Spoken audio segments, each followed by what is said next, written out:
waxbaa sida jinkii naga dul dhawaaqaya telefoonada inaad inaga damisaan baa fiican. marka su'aalahan toos u gelayaayo anigoon fariisan oon furfuranba jawaab baa soo gaaray. waxaan u malayn bisha 30keeda haddii su'aal iyo jawaab la wado iyadoon dhammaanun bay bishu dhammaan. su-aaluhu saad isu leedahay markii laga jawaabo way soo yaraanayaan, taran unbay sii gelayaan oo un ka sii badanayaan, waa ka sii darayaan.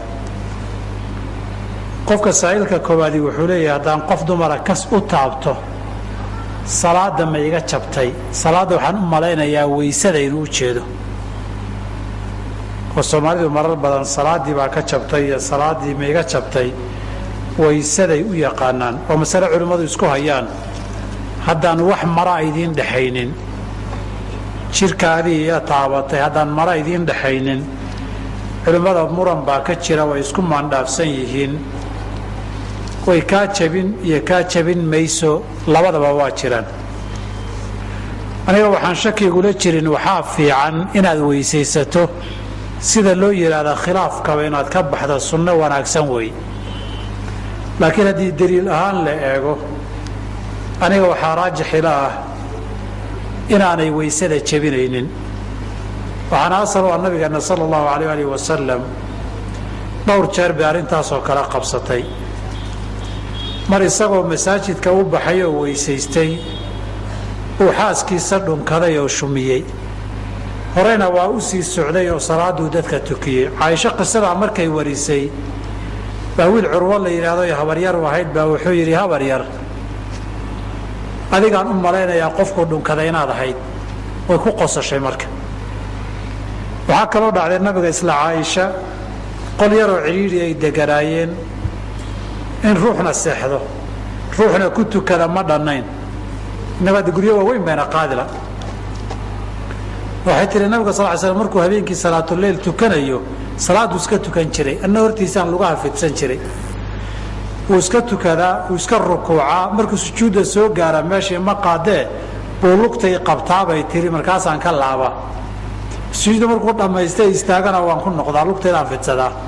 markuu soo sujuudana nabigana calayh salaatu wasalaam salaad kama bixin. marna salaatuleyl buu tukanayey, sujuudduu ku dheeraaday, shanqarkiisay weyday. markaase waxay tihi ma joogo ma shanqaraya, xaggee aaday? xilli madow ana way ahayd, way daydayday. marka taataabashadii iyo daydaygii isagoo sujuudsan baan cirbihiisa qabowgooda taabtay bay tihi. cirbaha qabowgooda marka uu taabto salaada nabigu kama bixina, waa iska watay sala allahu alayh ali wasalam. dabcan litambiihi hadda majliskaan fadhiyo majlis shaaficiy iyo kitaab shaaficiye maaha, majlisaan cashir kitaab gaara la akhriyaynin wey. qof labaad baa wuxuu leeyahay,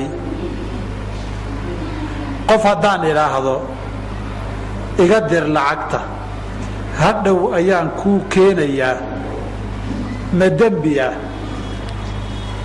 lacagta horta qofku kaasii diray waa dayn.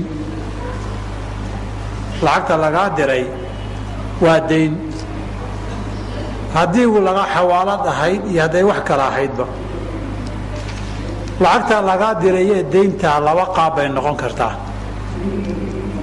laba mid bay noqotaa. midda koobaad waa sida xawaaladaha aan ku naqaano, dollar baa lagaa dirayaa, qiimihiisii baana hadhow meelaha qaar lagaa rabaa, ama lafihiisiiba, say meeluhu kala duwan yihiin iyo shirkaduhu. halkaa waxaa isu yimid dayn iyo xawaalad, ama sarif aan idhaahdo. dayn iyo sarif baa isu yimid. sarif iyo dayn isma galaan. marduus wuxuu ganacsiye, xawaaladuna waa ganacsiye, dad daris iyo saaxiibbo wax isdayminaya ma aha. wuxuu kuu dayminayee kaaga diraya commissionka inuu qaato wey. ganacsigii baa ka galay, tartanna wuu ku jiraa. isagoo hadduunan samaynin xawaaladihii kalaa samayn, dadka kalaa laga kala aadi. marka inuu dayn kaaga diro oo khatar leh inaadan keenin, oo hadhow isaga shirkadii ay u qabsato ay qoorta ka saarto, wuxuu u gelayaa faa'iidada commissionka ugu jirta wey. qardun jara manfacata wey. marka dayntu hadday manfaco qofka bixinaya u soo jiidana ma bannaana. sadarta lacagta deynta xawaaladaha iga sii dira ma banaana xawaaladuhu 1999kii bay masaladan masaa'il ay kamid yihiin culays ku keeneen laba nin oo culimay xawaaladuhu kharashka intay qaybsadeen dubay fadhiisiyeen waxay kala ahaayeen sheekh maxamuud ciise sheekhan madaxa ka jaamacadan xamar ku taala jaamaca islaamiga la yiraahdo iyo Allah u naxariistay Dr. Axmed Xaaji Cabdiraxmaan bil ka badan bay fadhiyeen 40 su'aalood bay xawaaladuhu soo ururiyeen xilliga xawaaladii waaweynaa jiray ama dahabshilde ama amalde kolba sida igu soo gaaray warku qayb bay ka wada ahaayeen kadib natiijadu waxay noqotay su'aashani jawaabtoodii waan hayaa iyadoo qoran wali waxay yiraahdeen ma banaana xawaaluhu intii uu ganacsiga la socon jirtayna kartayna waa ka qaateen intii kalena xoogay hoos baa la iska yar dhigay qofkana wuxuu leeyahay abtigay hadduu yahay suufi mar walba oo aan u tago culimmada wax ka sheegayo ama idhahayo bidci ayaa tahay haddii aan faraha ka qaado dembi miyaa